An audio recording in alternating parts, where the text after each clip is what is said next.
morning. This is the Clousinator here. Just spent the night up on top of White Oak Mountain. Had a nice hang for the first time in my new hammock.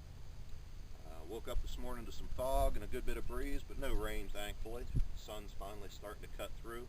We're going to go ahead and just document taking down the setup that we have here. It includes the rain fly, bug screen, and the hammock itself.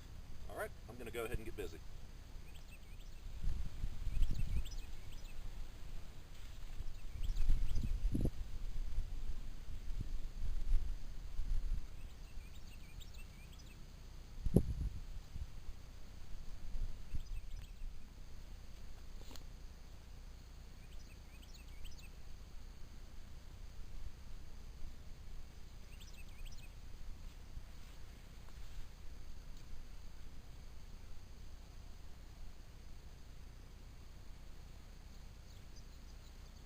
See here on the tree, used a simple line to connect the rain fly, just wrapped it around the tree twice, and then I've got a loop tied in the end of the rope. Simply passed the other end through that loop, made a lark's head, used a little trail stick to secure that lark's head in there. Just a very simple connection, quick and easy to disconnect. Held very secure all night, no issues whatsoever there.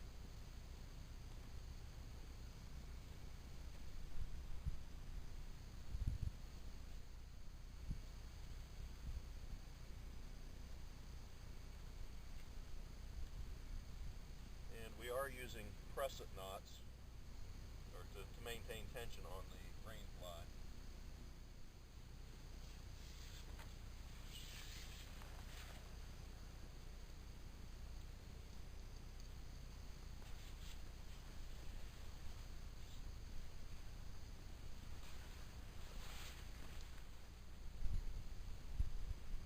Alright, this is my bug screen that I came up with.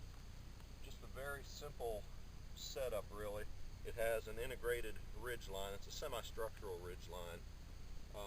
Bug screen has screening on the sides and then solid flaps of nylon on the bottom with some small ball-bearing weights sewn across the bottom edge. Not a lot of weight, just enough that if it does flop around, it doesn't flop over. With no wind in the area, it hangs very securely against the edges of the hammock.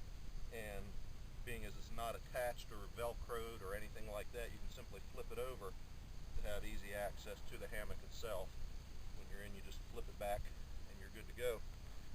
You can see I also have a pocket, an inside pocket that I've sewn in that hangs from the ridge line, easily accessible from inside the hammock. Keeps things off your head but right at arm's reach. The way this works, the bug screen itself is velcroed at the end here. Has a triangle that simply velcros up around the attachment point, both for the hang line of the hammock itself and the attachment point of this structural ridge line to that connection. So when you're taking it off, simply unhook the ridge line and it all comes right off with you.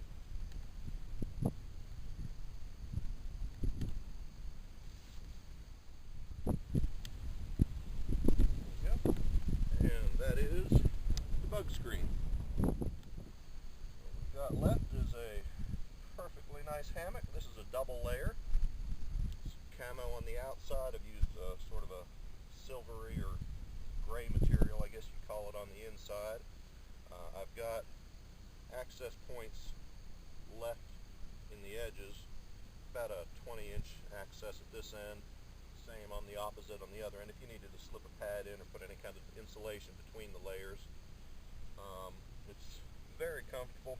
This one finishes out at about 10'6" when hung like this, and it's just a very comfortable hammock.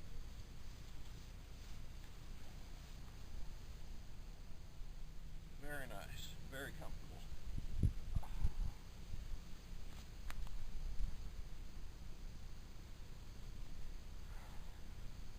Alright, hate to do it, but we've got to take this thing down.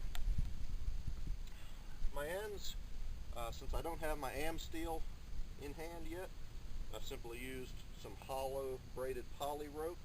It doesn't take abrasion very well, but I've been careful with it. It's cheap and easy to replace if need be.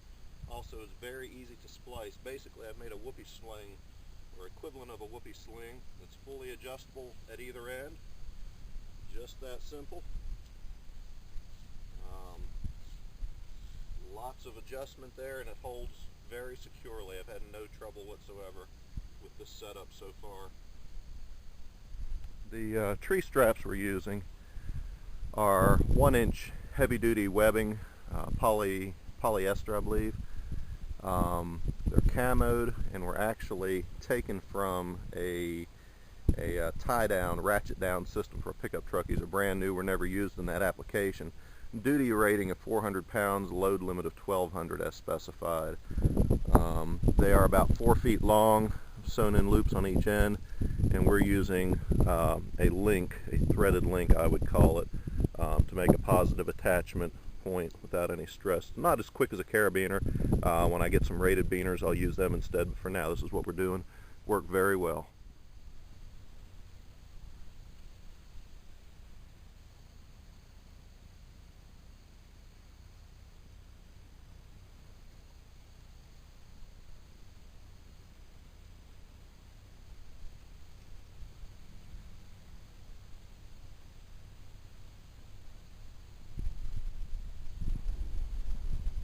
There you have it.